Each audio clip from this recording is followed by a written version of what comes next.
and welcome to day 22 of our 90 days data analytics training.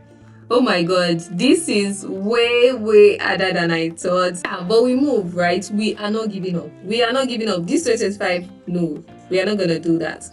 So today we are basically going to talk about how to work with date and time data in Excel. Let's get straight into the video.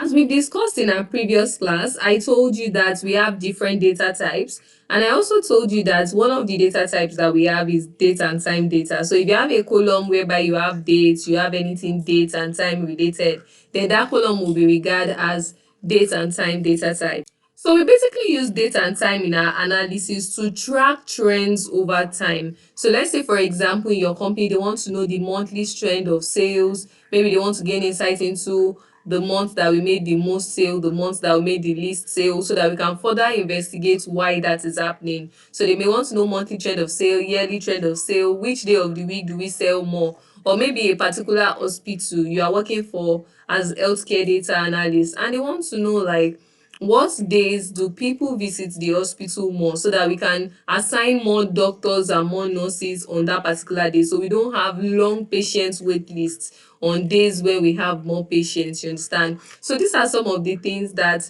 date and time helps with during analysis. It is also used to build time-based reports, right? And also it is used for forecasting and planning. We can use it to forecast, we can use it to make plans, right? Lastly, we use it for time stamping actions and events. So these are some of the things we use date and time for. Let me show you how Excel stores date and time. So you have a background knowledge of how it works.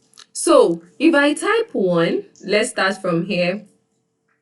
If I type 1 right here, do you know that this 1 in Excel means January 1? I know you are doubting me. Let me prove that to you. So let's click on this one. Oh, sorry. And then let's come here to the where we can change the data type in the home ribbon. Then I'll click on the drop down and change it to short date. Can you see it change it to January 1, 1900? You see, if I click here and I change it to 2, it will give me the second day of January 1900 basically. So let's do that to confirm. Short date. Can you see second of? And if I want to get it, let's say I just input a random number and I want to know what date it is like saved in Excel, I can just do this. Can you see this is January 1, 2023? So sometimes when you have a numeric data type and it's showing as dates, that might be because of wrong data type match. So you have to double check that, right? Time, on the other hand, is stored as a fraction of 24. So for example, let's say I want to say 6 a.m. Let me just do equals to 6 divided by 24. It's going to give me 0.25, right? If I use this 0.25, if I click on this 0.25 and I come here to change it to time, it's going to give me 6 a.m. because time is stored as a fraction of 24 hours. Let me show you the two major ways that you enter data in Excel, and Excel will automatically detect that, oh, this person is trying to specify a date format. So let's say I type in 0605 2023. If I click on this, can you see the data type is automatically changed to date, because Excel understands that this is the format in which date is written. Another format where it will understand that it is date is, let's say, 01-01-2025. If I click on it, sorry, can you see that it also formatted it as a date format? And also you can click on this drop down to change it to long date format. Can you see? And if you want it as short form, you can click on this to change it to short form. And in our previous class, I already explained to you how you can extract the months, the year separately, or the dates. You can just right click, format cell. For the people that skipped that video, then you can click on custom. So let's say, so you can see that the current format is date, month, and year, right? If you want it to change to year, month, and date, so you can rearrange this. But what I'm trying to do in this scenario is just get the let's get the year. So I'll do 4 Ys and say enter. You can see that it changed it to only the year. So let's say I want to get the months, I can do format cell and also try to get the month. So if I'm only getting the month number, I'm just going to do twice. It's going to give me the month number. But if I want to know that 01 means January, I want it to return January instead of 01, then I'm going to do 4 times instead of 2 times. And lastly, we can have date and time. So for example, the date I gave you the other time. So let's say 8th of maybe June 2024. All right. And I can have a space and drop the time as well. So I'm just going to do 8 a.m., right? So let's expand this. And then you can see, so if you see anything like this in a column, you know that this represents date and time. Okay, so we can also change how our date appears without affecting the values, without changing the value. Okay, so we have the date column right here. You can either right click and format cell, and if you don't just want to use the shortcut, you can come here and click on more number format. It's going to open up this tab. Then you can click on custom. You can see that currently it's showing the day, the month, and the year. So I can change this to 4 days if I want to know what day of the week. Can you see it's now showing me Saturday? It's on a Saturday. Then I can do 4 M's for you to write out the month's name itself. Can you see Saturday, May? And let's say I also want to know the day. I want it written in a particular format. Okay, so I've added comma to it, and you can have your date in this format, Saturday, May 6, 2023. So you already know that if you're trying to get the number, then you are using 2 of the first letter. If it is month, 2M. If it is day, 2D. If it is year, 2Y. So 2Y will just show you, like, instead of 2025, it will just show you 25, that kind of thing. Okay, so let's say we are working on something and we need to quickly get today's date to a cell. All I'm just going to do is I'm going to use the equals to sign and use the today function. So I'll just say today and enter. So today I'm recording this video on the 3rd of May 2025. And let's say I want to get today's date and time. I'm just going to use the now function, right? And it's going to give me today's date, and the time of recording this video is 10:35 a.m. So other dates functions include extracting day, month, year. So we can also use functions to extract. I could just do equals to day, and I'll click on this date here. You can see the day is 6th. You can do the same, check for the month, check for the year. So let me do year now. Year, and I'm going to reference this cell.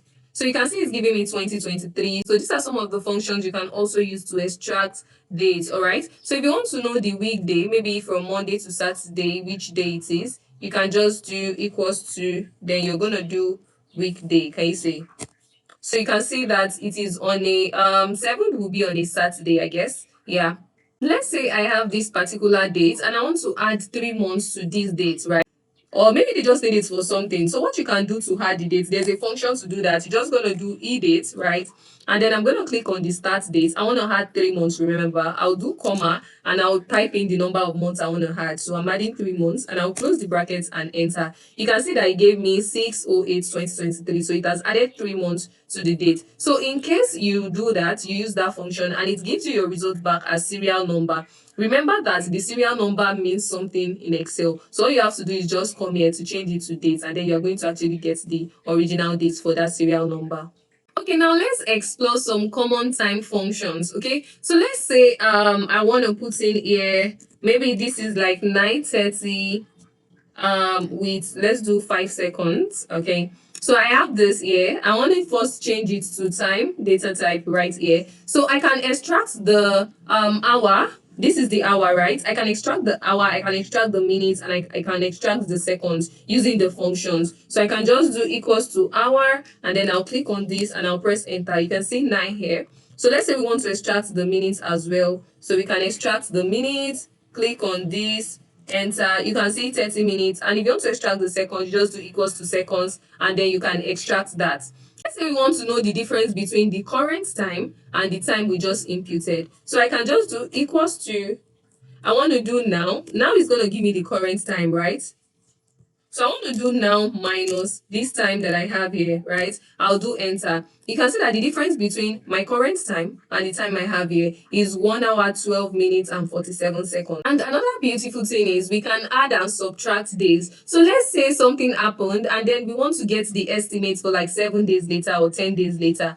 Let's say I want to use this particular date for example. I'm just going to say equals to, I'm going to select the date I'm trying to add 7 more days to or 10 more days. Let's use 7 in this case. And I'm just going to do plus 7. If I press the enter key, you can see it just did 6 plus 7. That's the number of days. It's added 7 to it. We can also subtract dates. So these 2 dates, I added 7 to this to give me this new date. I can subtract the 2 dates to see the date difference between them. So I can just do this minus this, and you can see it gave me 7. That means that it's just 7 days interval between these 2 days. Sometimes you need this while running some analysis for your company. So it's important you have an idea of how to do some of these things. So when you need it, you just need to remember how to do it. It's not like you don't even know it at all. So a practical use case of these examples I just gave you is you can use this to track order shipping time, right? Maybe there's a particular time that the order ships and then there's a particular time that the client got it, something like that. You can use it to track that. You can use it to calculate employees' work hour. If they want to know how many hours a particular employee worked, so you can check their clock-in time, the time they logged out, to estimate that.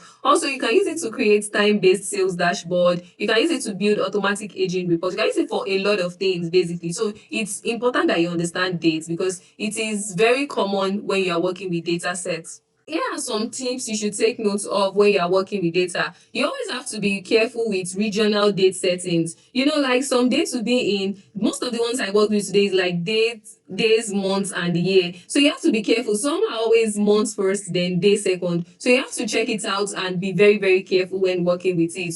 And that is all for today. If you want to know more about extracting dates, I think in the last 2 classes we talked about that. So you can recap on that video to see data cleanings that we do when we are working with date column in Excel. Tomorrow we are going to talk about introduction to macros, and this is how we can automate repetitive tasks in Excel. I'm going to give you a practical example of how you can automate tasks for your company, which makes life much more easier for you as the data analyst. Don't forget to join the paid community. If you want to get certification after this 90 days challenge, you want to get extra tips that I'm not going to share on my YouTube, but I'm going to share with the paid community on strategies and how to get jobs faster. And also you get to be in a community of learners. You get to ask questions. You get to get practical data sets to work on. I mean, there are lots of benefits you get from joining the paid community, and we can't wait to have you join us. I'll see you tomorrow, and bye for now.